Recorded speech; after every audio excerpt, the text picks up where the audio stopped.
In the previous lecture of surveying, we talked about rise and fall method. Now in this video, we are going to discuss another method of differential leveling known as height of instrument method. So the basic equation for the height of instrument method can be written as height of instrument is equal to reduced level plus the staff reading. And there are two conditions in which this equation is used. First, when we are trying to determine HI, that is the height of instrument. So this equation becomes HI is equal to RL, and the staff reading, in this case when you're trying to determine HI, it becomes backside reading. And when you're trying to determine the reduced level, this equation, if you sort of rearrange it, it becomes HI minus the staff reading. And the staff reading in this case, when you're trying to determine the reduced level for the next point, it becomes IS or FS. That is the intermediate side or fourth side. So let's understand this equation with the help of a rough sketch. So let's say this is our datum here. Datum is a reference line with respect to which we measure the elevation of different points located on Earth's surface, and mean sea level is commonly adopted as datum. This is our ground surface here, and there are different survey points along it. Let's name it as A, B, C, and D. Now when you are trying to apply the height of instrument method, what are we really interested in? What is our objective? So our objective is to determine the reduced level of each survey point located along the survey line, RLA, RLB, and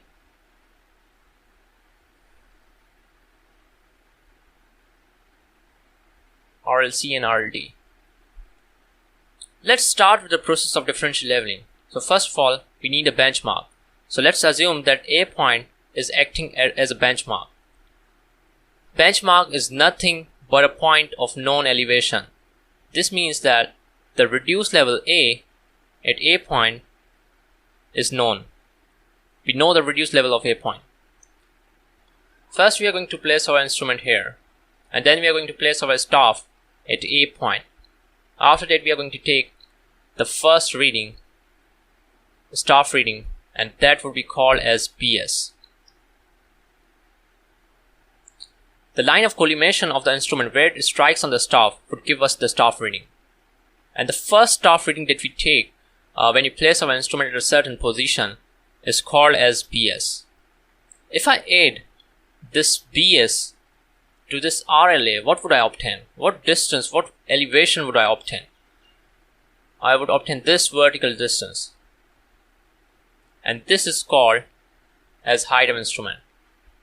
If you look at this equation HI is equal to RL plus BS. If I add reduced level to this BS, I would get the distance from the top of the instrument to this datum line over here. Now the next thing we want to determine is the reduced level at B point. How we are going to do that? We are going to place our staff here and then take the staff reading at B point.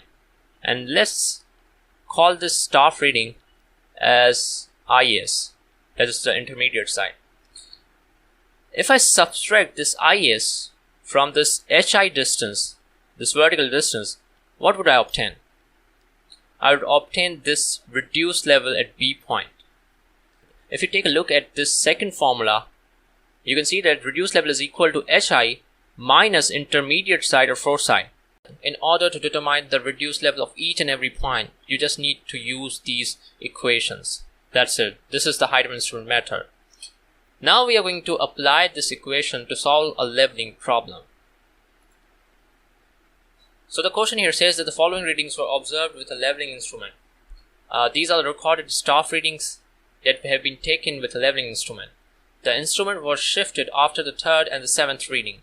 At the benchmark, is located at an elevation of 100 units. So first of all, what we are going to do is we have to differentiate between these staff readings, that which one of these readings is going to be BS, FS or IS. Let us understand the difference between the staff readings BS, FS and IS with the help of a rough sketch. So let's say this is our ground surface, something like this, and then we place our staff at A point and our instrument at O point.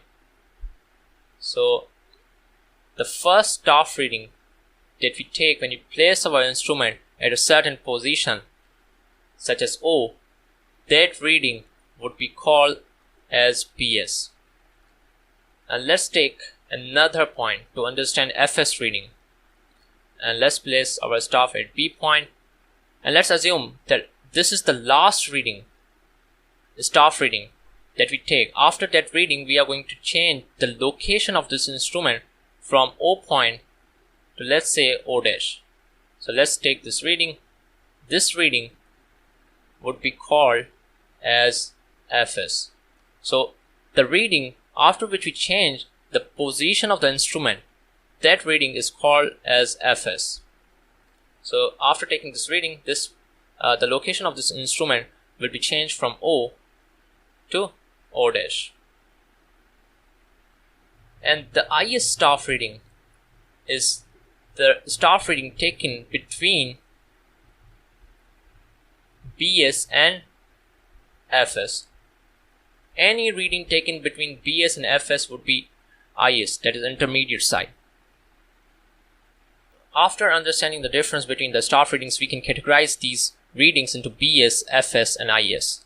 So this reading, as it is the first one, this is going to be BS. And we can see over here that after taking the third and the seventh reading, the instrument changed its position. The instrument was shifted. So this reading would be FS, third reading, and 4, 5, 6, 7th. Seventh reading would also be FS. And anything in between BS and FS, staff reading would be called as IS. So what about this staff reading, 0.71? Would this be BS, FS or IS? This would be BS. Now why is that so? As discussed earlier, this reading is FS and FS is equal to 0.68. This is the last staff reading taken when the instrument was at O position. So after that, the instrument was shifted to O dash, and the first staff reading that we take when the instrument is at a certain position at O dash, this would be called as BS. And BS in this case is equal to 0.71. So at B point, there are two staff readings recorded. One on the left hand side, that is FS, and one on the right hand side, from the right hand side, that is called as BS. So remember that any reading appearing after FS is going to be BS. This reading is going to be BS. So any reading appearing after FS is going to be BS. And any reading, staff reading in between BS and FS is going to be IS. So this reading, remaining readings, all of them are IS. After categorizing the staff reading, let's fill up the table. The calculation for rise and fall method are carried out in tabular form. The first staff reading taken at point A is going to come under BS column. So this is going to come here. The second staff reading IS that is taken at B point is going to come under IS column 0.35, and the third staff reading is going to come under FS column.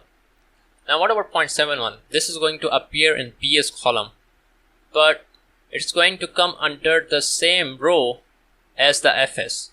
So this is going to be written over here. Now why is that so? So let's call this point as C. Now at this point, as I mentioned earlier, we have taken two readings. FS equals to 0.68 from this side and BS equal to 0.71 when the instrument was located at this position. So there are two readings, FS, BS. Both of them are taken at C point. So the staff is placed somewhere in the middle, and this is taken from the left hand side, and this reading is taken from the right hand side. So this staff reading 0.71 is going to appear in the same row as this FS, because both of these readings are taken at the same point, one from the left hand side and one from the right hand side. So 1.88 is appearing in IS column, so this will be written here. Similar is the case with 1.97. 1.97 is going to be written over here, and 0.75 again is FS. So this is going to be written here, and the BS staff reading, which is coming after the FS, is going to be in the same row as the FS. So this is going to be 0.65. Similarly, this IS would come over here. So 1.5 would be written over here, and I need an extra row here. So let me adjust that. Alright, so this FS reading, this is the last reading, and this will come under the FS column, 1.6.